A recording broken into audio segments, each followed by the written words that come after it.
Yeah, I love how you do that. It's funny. I have a beautiful life. You ran. You lied. You tried to say you were cutting up ribs for a barbecue.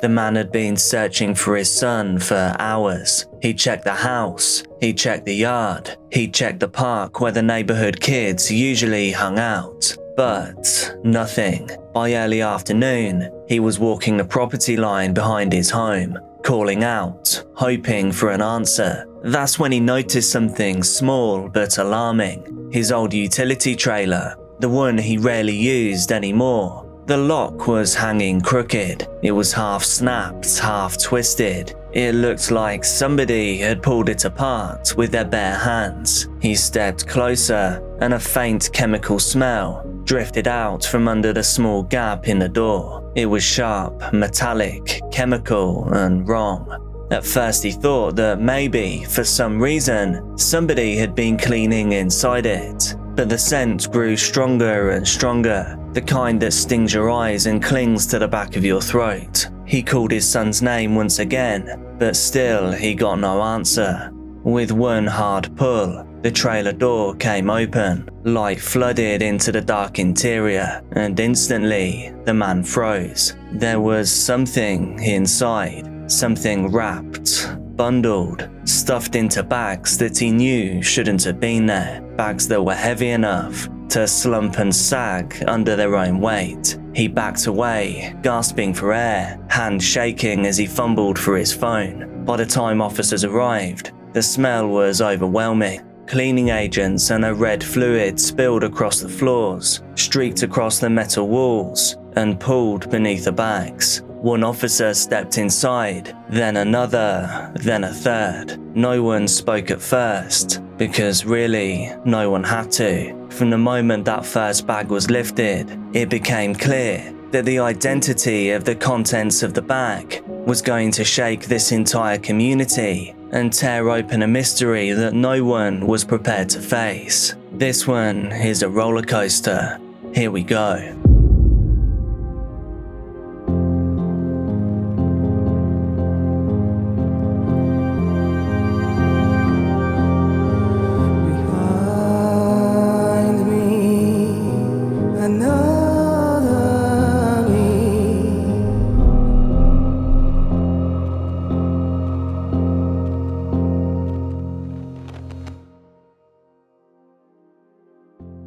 By the way, this is Dark Case, and you can call me Jack. I bring you rare and unseen true crime cases, as well as other things that you may later regret knowing, with multiple uploads every single week. So if all of that sounds like your kind of thing, then make sure you join the Dark Case family now by hitting subscribe and turning all notifications on, and then just double check that all notifications are on, because really, nobody gets them. And now for today's silly little question. What is your favourite TV show of all time? Is it something more obvious like Breaking Bad, or is it a strange niche cult show that we've probably never even heard of? Let me know down in the comments. All of your support over on Patreon, as well as right here via channel memberships on YouTube, are so appreciated, and I really can't thank you all enough. However, of course, thank you. But now, on with the video.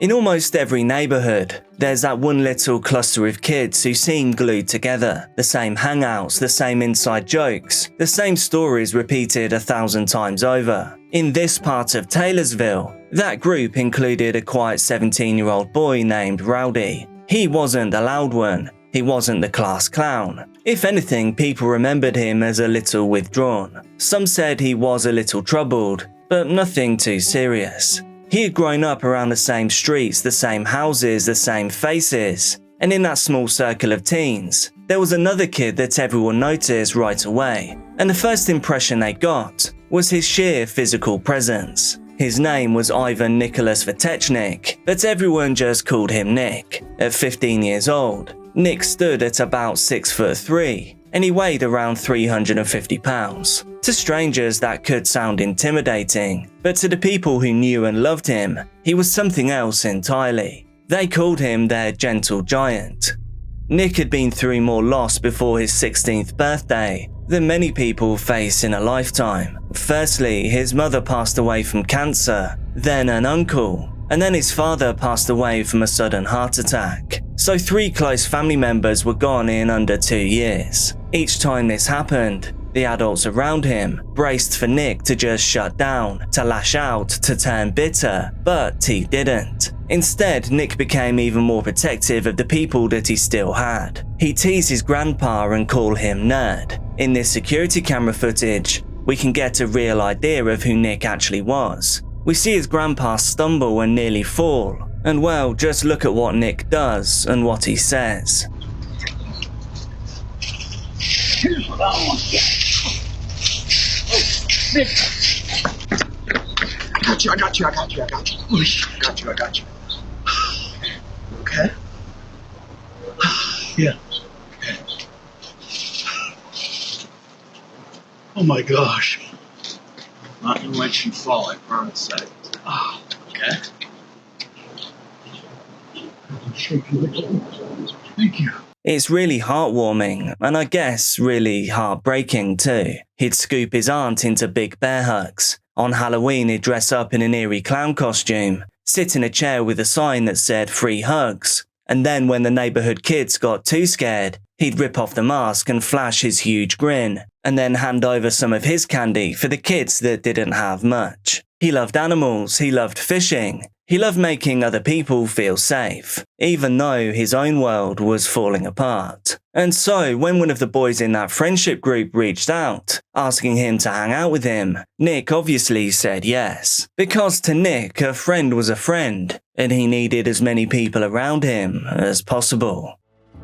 On the morning of May the 26th, nothing seemed out of the ordinary. Nick woke up in a good mood, still glowing from a recent trip to Texas, where he'd seen family members that he adored, and he came home feeling lighter than he had in months. Before he left the house, he wrapped his arms around his aunt in one of his signature bear hugs. He pressed her into his chest, he told her that he loved her, and he said that he'd be home early that afternoon. A home security camera captured Nick as he stepped out of the front door. His shoulders are relaxed, his expression is calm. There's no rush, no tension, no fear, and definitely no anger. He was just a boy, going to meet a friend. He walked down the driveway, past the edge of the yard, and then drifted out of frame. And then, hours passed. His aunt tried to call him. She sent text messages too, but she received no answer, and by late afternoon, her concern turned into a knot of dread. This wasn't like Nick. He wasn't the type to just disappear, not without saying something, not without coming home when he promised he would. Calls to his phone kept on going straight to voicemail. None of his friends had heard from him either. Nobody had seen him in the neighbourhood. Nobody had seen him walking back home. It was as if he'd stepped out of that frame and then vanished. His family began calling around the neighbourhood, asking if anyone knew where he could be, if anyone had seen him. But by the time the sun began to lower behind the rooftops, everyone started to realise the same thing. Nick hadn't just missed his check-in. Nick was actually missing. He must have been. And within that same window of time, a completely different father in that same neighbourhood was now out searching for his own son too. So now there were 2 boys gone, one neighbourhood watching on, and none of them knowing that the answers to both disappearances were already sitting inside a locked metal trailer just a few streets away. And so, while Nick's family was trying desperately to reach him, another home just a few streets over was dealing with its own panic. A father had been trying, unsuccessfully, to get in contact with his teenage son. Calls and messages proved useless to him too. It seemed that there was no sign of his son anywhere on the property, so he walked through the yard, calling his son's name into the late afternoon air. He checked the shed, checked the garage. He checked the corners of the house where the boys sometimes sat when he said that he just needed space. But there was nothing, anywhere. He had vanished too. And that's when the father glanced over towards the old utility trailer, the trailer that was parked near the back of the lot. This wasn't a place where his son usually went. Honestly, it wasn't a place where anyone went anymore. It mostly just collected dust. But the father noticed that something was wrong. The door latch was crooked and bent, It looked like somebody had forced entry. He approached it slowly, and the closer he got, the stronger the chemical scent became, a harsh, eye-watering smell of industrial cleaning agents. He tugged the door open, and for a moment he didn't understand what he was looking at. There were bags inside, heavy bags, sagging under the weight of their contents. Dark streaks were on the floor beneath them, some chemical and some red. Either way, neither of them should have been there. The father froze, he called for help, and officers quickly arrived. One stepped inside, then stepped out almost immediately, breathing through his sleeve to soften the smell. It was clear that this was not just a missing person situation anymore. This was something far darker, and the father, terrified, shaking, told the officers the one thing that he was sure of. "My son is missing," he said. "I think that might be him." Investigators worked quickly. They documented everything, collected samples, and opened the bags with careful precision. But what they found stopped the entire investigation in its tracks. Because the remains inside, they did not belong to the son that the father had been searching for. They belonged to someone else, someone whose family was, at that very same moment, still calling his phone and begging him to pick up, still hoping he'd walk through the front door, still thinking, hoping that he was just late. But just one more tragedy in his short life. The person in the trailer was Nick, and the boy that everyone believed would be the victim, the boy whose father discovered the scene, he was still missing. The situation was, perhaps, about to get much worse. The discovery inside that trailer triggered a second wave of panic for investigators. They now had one male confirmed deceased, but the other boy, he was nowhere to be found. And when authorities learned that the two boys had been seen together earlier that same day, a horrifying possibility began to take shape. What if both of them were victims? What if someone or a group of people had attacked them both? This wasn't far-fetched. The chemical smell, the violence involved, the way that the bags were hidden in the area behind the house, everything pointed to something frantic, chaotic, a frenzy. Officers began canvassing the neighbourhood, alerting neighbouring agencies, checking nearby businesses and parking lots. Neighbours were told to stay inside, parents called their kids home early, and patrol units circled the blocks repeatedly. For a few tense hours, no one knew if they were searching for a survivor, for a victim of a kidnapping, or for a second victim, just like Nick. Then, just before dusk, an officer spotted someone walking alone through a nearby parking lot. It was a teenage boy, clothes slightly disheveled, hands tucked awkwardly into his sleeves, and it was him, the missing boy. The boy that Nick had gone to meet. It was Nick's neighbourhood friend, Rowdy. He wasn't injured, he was just there, alive, calm and alert. But immediately with this discovery, the tone of the investigation shifted once again. Detectives approached him carefully, expecting him to be traumatized, expecting him to tell them what terrible thing had happened to him and Nick. But when they looked closer, they saw something else. Red streaks on his socks, red specks on his pants, red staining on the edge of his shoes, and there was something unusual about his hands. When they told him that they needed to ask him some questions about what they found in the trailer, Rowdy just shook his head. "I don't know who that is," he said. "I wasn't with him today."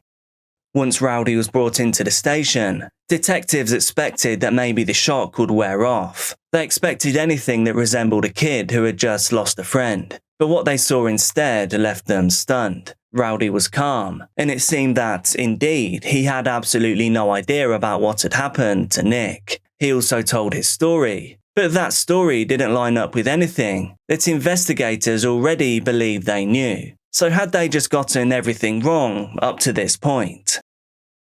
They asked Rowdy again where he'd been that day. He shrugged. "Girlfriend's house," he said, "all day." They asked if he knew Nick, whose remains were found in his father's trailer, and he just shook his head. Never met him. But detectives already knew that that just simply wasn't true. This wasn't just a theory that was open to dispute. because by then, officers had surveillance video, and it showed the two boys together just hours earlier. They had neighbours and witnesses who had seen them both walking around together for years. They had family members who described them as childhood friends. Still though, Rowdy kept on insisting that he simply didn't know Nick, that he didn't know anything, that he didn't even understand why he was there.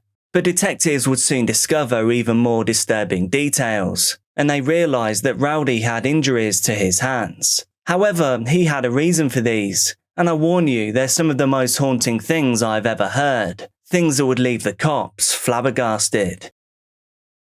Detectives had noticed the markings, thin, fresh slices running across both hands. They weren't deep, but they were unmistakable. And then pairing those with the red stains located on his shoes, socks and pants, it pointed towards something horrific. When officers asked what had happened to his hands, Rowdy didn't hesitate in answering. "I was cutting ribs for a barbecue," he said.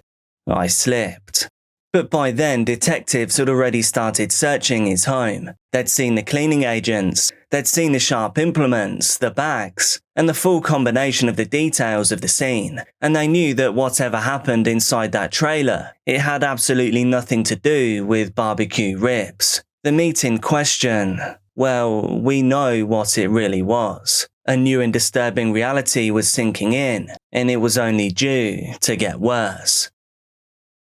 For a moment, Rowdy sat quietly in the interview room. His hands were clasped together. He was breathing slowly and controlled. But then, without warning, he stood up. He lifted his cuffed hands, and he yanked hard. The metal bracing tore out of the wall with a sharp clang. He tried to walk out of the room. He tried to leave the building. He tried to just get away. Officers understandably restrained him. They sat him back down, and now they started over. This time, the questioning didn't last as long. After the detective reminded him that they already had surveillance footage, they already had physical evidence, and they already strongly believed that he was not telling the truth, Rowdy sighed shakily. Then he said 3 words that changed everything. "I did it." But what the medical examiner found next, it would raise even more disturbing questions about what actually happened inside that trailer. In addition, we are continuing the investigation here. They've written a warrant to be able to search, and then they will go in with the medical examiner's office and do a forensics exam and be able to make some determinations on what happened here. By the time the medical examiner began the examination, detectives already had a rough idea of what had happened, and the autopsy confirmed their worst fears. Nick had sustained 26 sharp force strikes to the head. They were enough to paint a chilling picture of panic, frenzy, and maybe even something far more troubling than that. One strike was even strong enough to penetrate the skull, and another had struck the interior carotid artery. And this would be the ultimate event that ended Nick's time on this earth. The examiner also noted that a lot happened post-mortem. A simple yet horrifying clinical truth. Nick's body had been partially dismantled. The examiner said that this wasn't done methodically. They said that it didn't even seem planned. Investigators too described the scene as frantic and chaotic. And yet, despite the intensity of what happened, despite the sheer energy required to do something like this, Rowdy had no history of anything even remotely violent. There were no suspensions, no arrests, no red flags that pointed towards something like this happening. This left detectives and family members with the same question. Why? Why on that day? Why that friend? Why that level of brutality? Fox 13's Aaron Cox spoke with those closest to him and shares their story. To lose a loved one in such a way. It's a nightmare you can't wake up from. It's a nightmare you can't wake up from. It's too much. Carrie Ingham was Nick's aunt before she was his mother. So I became the legal guardian of Nick in December when his dad passed away from a heart attack. He lost his mom 2 years before that to cancer. Carrie never expected she would say goodbye to Nick. When we didn't see him, I started blowing his phone up. And when we saw fire trucks, we just knew something wasn't right. A 17-year-old was taken into custody, someone Carrie says Nick spent time with almost every day. He's been around since he seriously was 4 or 5. And this boy stood up for him. This boy befriended him after his mom died and these kids started picking on him. That's why it makes no sense. He was his friend when he had no one else in the world. Nothing in Nick's life explained why someone would ever want to hurt him. He wasn't the type to pick fights. He wasn't involved in anything dangerous or nefarious. He was gentle, he was sensitive, he was still grieving, and he was still trying to rebuild. And according to everyone that knew both Nick and Rowdy, Nick had trusted him as a friend, trusted him enough to walk into his house, trusted him enough to spend time with him alone, to think that nothing was wrong. And while the autopsy did answer one question, the how, it failed to answer what could have made Rowdy do this. And that answer would not come until Rowdy's legal team filed a stunning claim in court. A claim so strange that even seasoned prosecutors had to take a step back and reevaluate an entire case. As detectives prepared their case, everyone expected Rowdy to face the full weight of an aggravated murder charge. After all, the evidence was there, the confession was there, and the timeline was airtight. But then, a new filing hit the court system, one that reframed the entire case. Rowdy's defense team announced that their client would be pleading not guilty by reason of insanity. They had hired a clinical psychologist to evaluate him, and according to that report, Rowdy had been experiencing severe delusions leading up to the event. Delusions so intense, so disconnected from reality, that a psychologist claimed Rowdy genuinely believed that Nick was not human. He allegedly told evaluators that during the attack, he thought that he was fighting a non-human alien, and because of that, the filing stated that he did not know that he was taking the life of a human being, but rather a non-human alien. In simpler terms, the defense claimed that he could not form the legal intent to do what he did to a human being. This was the kind of filing that would drive further pain into an already painful event. Nick's family, investigators, the entire community now faced with this, because nothing, absolutely nothing in Rowdy's past hinted at a break from reality so severe. Salt Lake County District Attorney Sim Gill couldn't comment directly on this case, but he did explain what happens when a defendant claims mental illness. He said that if someone is found incompetent and non-restorable, that a case can shift dramatically. The prison system, the responsibility, the accountability, all of it hangs in limbo. Nick's family was now terrified that the case might unravel, that the suffering, the shocking betrayal, that all of this might now be minimized or just explained away. Happening right now at 9:30, you're getting a live look at a vigil honoring the life of Nick Vetecnik. That's the 15-year-old that was found apparently murdered in Taylorsville earlier this week. This is in Vista Park right now. Those who organized the event are planning to share their favorite memories of Nick and celebrate his life. Samantha, Nick's sister, said it pretty plainly. Every action should have a consequence. A mental facility is a slap on the wrist. He needs to be behind bars for the rest of his life. I mean, he did this with a kitchen knife. That is personal. That is very personal. My brother was a big boy. You tried to clean up the mess. You ran. You lied.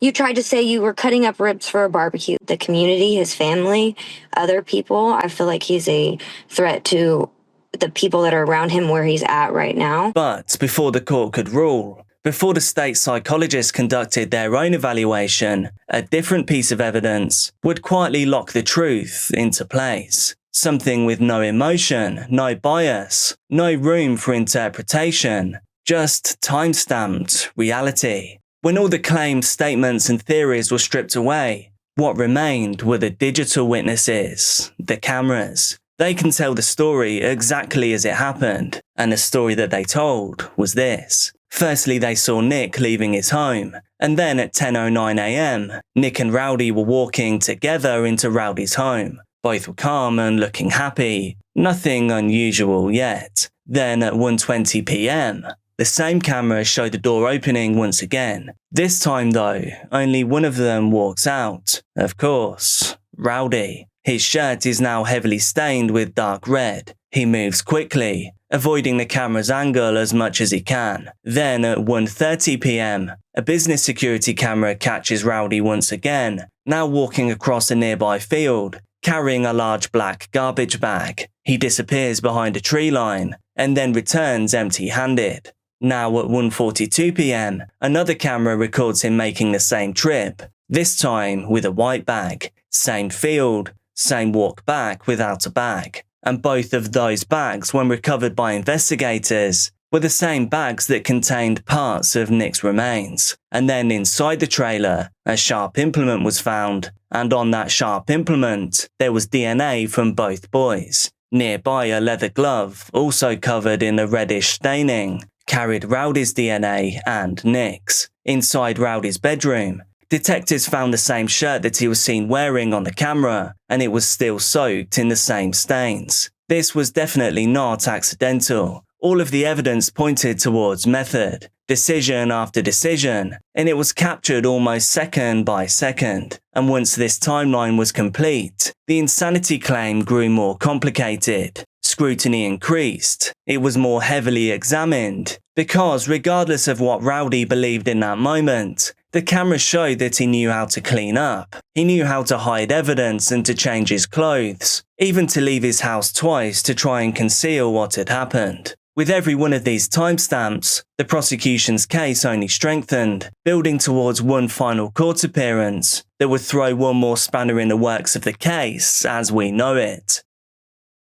During my research, I took a look at Rowdy's social media accounts. They're pretty unremarkable overall, but what is interesting is the comments that were left on the posts after all of this had happened. One particular thread of comments that I found interesting were from someone that claimed that she used to date Rowdy. Here's what she had to say. This kid, meaning Rowdy, was really sweet in early junior high. I dated him when I was in 9th and he was in 8th. It's so weird to think that I dated someone who drastically changed. Within 1 year of breaking up, I was going to high school and didn't want to do a long-distance relationship. He was always like, I'm never gonna smoke, because my mom did when she was pregnant with me, and now I have asthma, and I don't want to do substances or drink or ruin my life. So sad, I'll probably never see him again. Just sad to see someone I once really had feelings for end up this way, you know. I mostly feel bad for Nick's family. They lost a very sweet man in their life.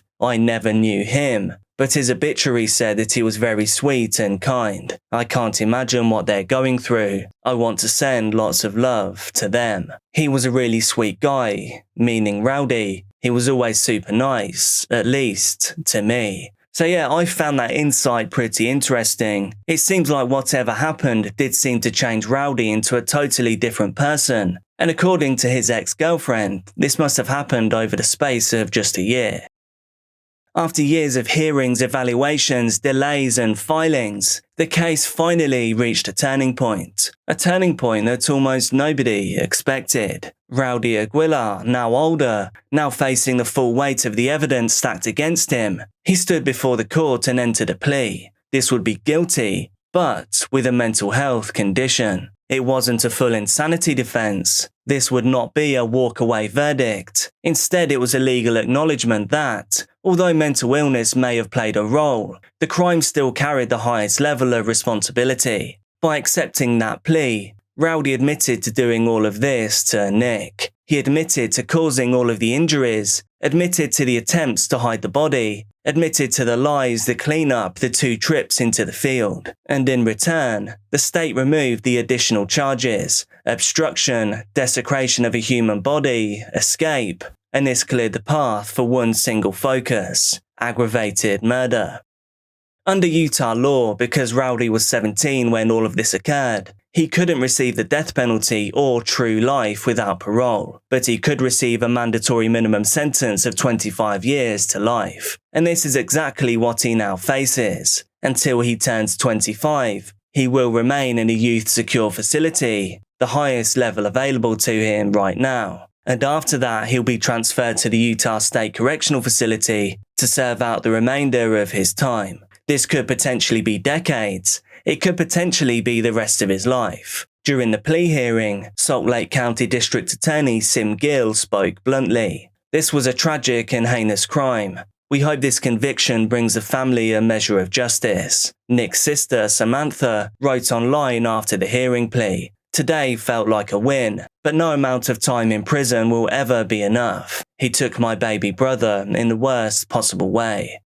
The courtroom heard the plea, the families absorbed the aftermath, and the community, still shaken years later, was still left with a strange combination of closure and unanswered questions. Because the plea answered what happened, but still not really why. And that final question, the one that still haunts every friend, family member and officer, lingers unresolved as the case moves towards sentencing, which should actually be any day now.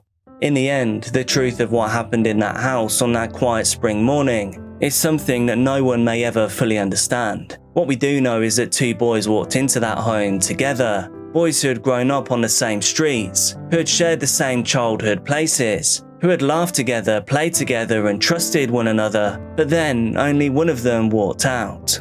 Nick's life was marred by heartbreak, the loss of his mother, his father and an uncle that he adored. But despite all of that, he still showed up for the world with a soft heart and a smile that was big enough to disarm anyone. It didn't seem that he was hardened by what he had lost. Instead, he was simply shaped by it. He was made gentler and kinder, made more protective of the people that he loved. A gentle giant, as his family always say. A boy who joked, who fished, who hugged anyone that needed it. He made holidays brighter and Halloween funnier. He had dreams, a summer job, football tryouts, high school dances, a future that he was ready to step into, armed with all of the resilience that he built from everything that he'd already survived. And this was not taken away from him by a rival or a stranger, not by some monster lurking in the shadows. It was taken from him by someone that he considered a friend, someone that he trusted enough to walk into their house. Someone that he could never have guessed that he should have feared. Today, Nick rests beside his parents, a beautiful final gesture from a family determined to honour his spirit, and not the way that his story ended. They remember his bear hugs, his jokes, his kindness, his promise to his grandfather, now engraved on his headstone, "I won't let you fall." And in their grief, they now carry him forward with the same vow, not to let his memory fall into silence or be defined by the final moments of his life. Because Nick was much more than what happened to him. He was love, he was joy, he was kindness. And in the hearts of the people who knew him best, that's still what he is. Cobra Kai never dies. That's what he loved to say. And in the way that his family remembers him, the way that his story will continue to be told, that promise remains true. Be careful out there, and I'll see you soon.